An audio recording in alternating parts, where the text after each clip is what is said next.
Your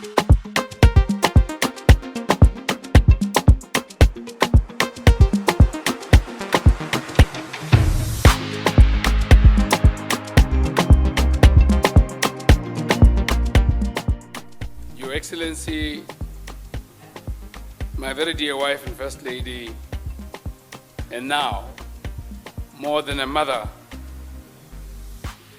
Ambassador, Neo Jane Masisi.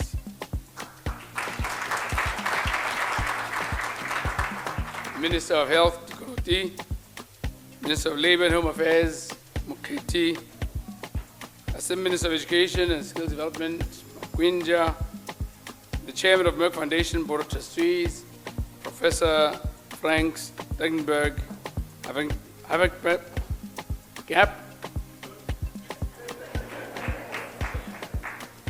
Chief Executive Officer of Merck Foundation, Senator Dr. Kelej, the co-city who are here, the PSP, and all ambassadors, high commissioners, heads of international organizations, and other members of the diplomatic corps, all permanent secretaries and their deputies here, senior government officials, the performing artists, the Mafita Kosi and the little one,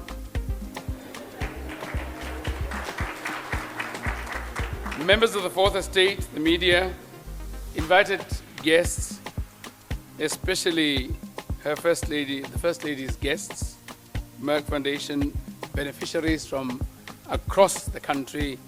I greet you this morning. Good morning. Good morning. Nestled under Pillar 2, the human and social development of our Vision 2036 is a commitment of the state to guarantee access to health care services of the highest standard, attainable through advanced technologies and innovative delivery systems. A further reading under the same pillar captures issues of social inclusion and equality, as well as targeted initiatives that include better education for the youth and children's well-being.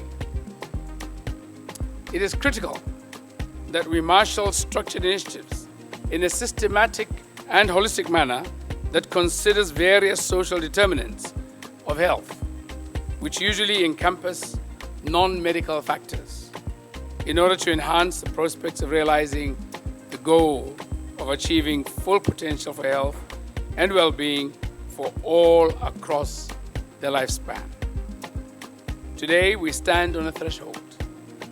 As a nation, we have yearned for Botswana to live long and healthy lives, which on its own is a prerequisite for development.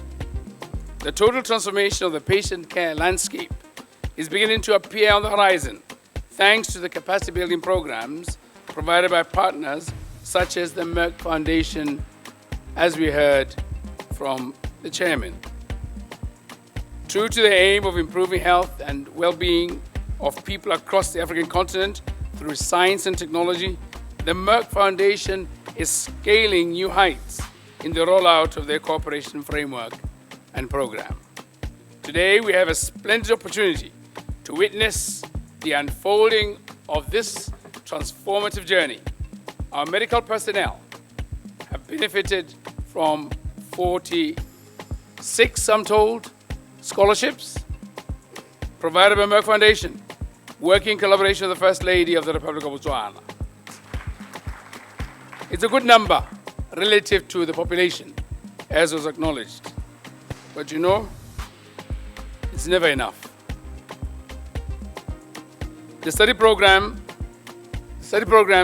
which cover a wide range of disciplines in the medical field, including endocrinology, embryology, fertility, and sexual reproductive care, among others, will revolutionize our healthcare and add gravitas to the strong movement that aims to empower women living with the infertility stigma.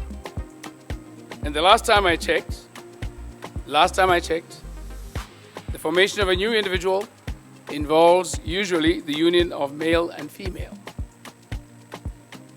who are also human. In the obscured view of some, the shade of infertility casts on one side, which is the female. There are ceremonies. I'm happy to learn that Merck Foundation is also increasing opportunities for capacity development that specifically targets the girl child, which is often faced with more disadvantages than her male peers, including cases of dropout and therefore more deserving of motivation and inspiration to be part of that graduation process. Through this initiative that fosters education of the girl child, we should be able to dispel the stereotypes that often compel young girls and women to be twice as good or as qualified for them to earn their rightful place in society or make it into the echelons of power and leadership. Twice. Can I have a wife and a daughter? That's why I take this to heart so much. And like all of you, I'm also born of a mother. But unlike many of you, I don't know why you don't do what I do. I need not illustrate how under my government, women continue to distinguish themselves and break barriers with the assumption of high leadership positions. We're encouraged that in Botswana, women have set themselves apart and continue to step onto higher pedestal, which sums up their merit and worth as individuals and the values they stand for and promote. For the very first time in the history of our country, we now have the post of Minister of Finance led by a woman. The list of women appointed to leadership positions of higher responsibility include the Permanent Secretary to the President and her deputy, the Attorney General, the Auditor General, the Clerk of the National Assembly, the Commissioner of Police, whose last portfolio was Commissioner of Prisons, also is a woman. By 2023, we had 50% permanent secretary positions occupied by women. They have all demonstrated that when leadership matters, they bring the best in their credentials, grit, determination, and hold their own in terms of the qualification of character, uprightness, probity, and consequential hallmarks of being invariably astute.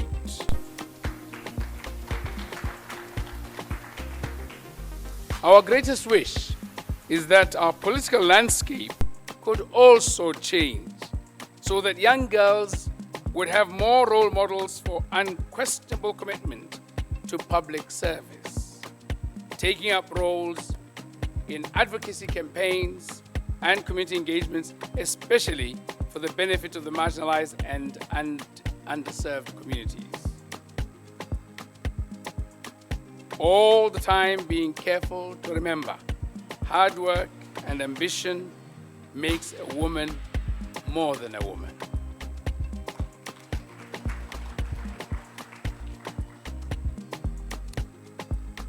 So le go baakanya go ditlhopho la ga le baakanya tse nthaisi ya me. There are the ceremonies. It will be remiss of me not to echo the sentiments I expressed during the State of the Nation address on the 6th of November 2023. We must learn to change the equation when issues that affect women and children are at stake. We cannot afford to be bystanders or prefer idle talk. When there are grave issues surrounding gender-based violence, which recently has morphed into an obscene spate of senseless and merciless murder of innocent and defenseless women and children. The future of our country will not be best served by preoccupation with testosterone and the inglorious self-coronation by some who should be best advised to invest their emotions in love and care. Testosterone alone is not a problem. It's actually good. But when it's combined with the evil intentions of violence, murder, then it should be arrested. I remember we had a lively debate in Cabinet when we were discussing the Constitutional Amendment Bill. And I was keenly observing the reactions of my different members of Cabinet as per the agenda to the question that had been put, which was one of what to do when somebody rapes an infant and a very old lady. You can guess, many of those who could associate with the victim by the agenda wanted emasculation. Emasculation ke lo ka sekgowa le ram badizo. Kanti tipana.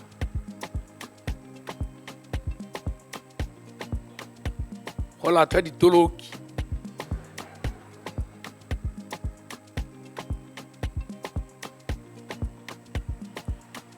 We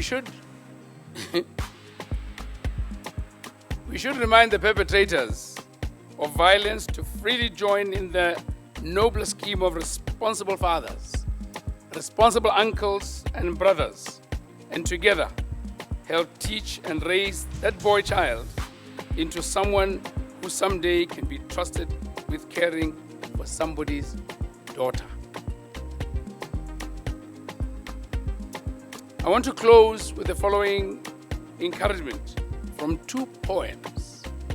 One is an excerpt from Robert Longley, who redefines a mother and posits thus: it is not from whom we came from. It's who made us who we are.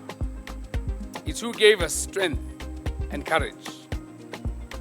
The second takeaway is adopted from a poem by Helen's Journey, simply called We Are Women. We are encouragement. We are strength. We are kindness. We are inclusive, captivating, patient and able. We are the wiping away of tears from our own unfulfilled yearnings of motherhood as we look after and parent the offspring of others. We are time givers, hug givers, love givers, care givers, advice givers. We are all those things and a whole lot more. We, the women.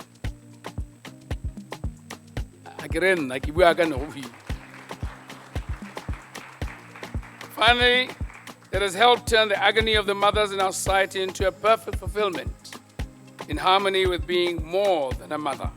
Let us all work towards replacing a guile with a smile. We are women. Woman. I thank you.